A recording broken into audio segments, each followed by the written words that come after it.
Cooper kept his promise. He released all 36 passengers and 2 of the flight attendants, including Florence Schaffner. Only the pilot, the co-pilot, the flight engineer, and flight attendant Tina Mucklow remained on board with him. After nearly 2.5 hours of refueling, Cooper revealed the next part of his plan, and it proved he was no ordinary criminal. He seemed to know aerodynamics like a professional. His flight plan was bold: head for Mexico City with a fuel stop in Reno, Nevada.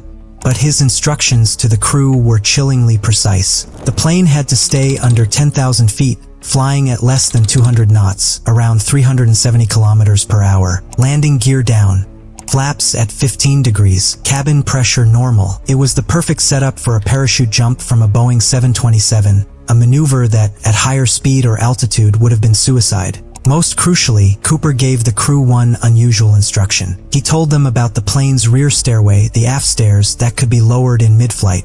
This, he said, would be his escape route. No hijacker before him had ever tried to exploit this weakness.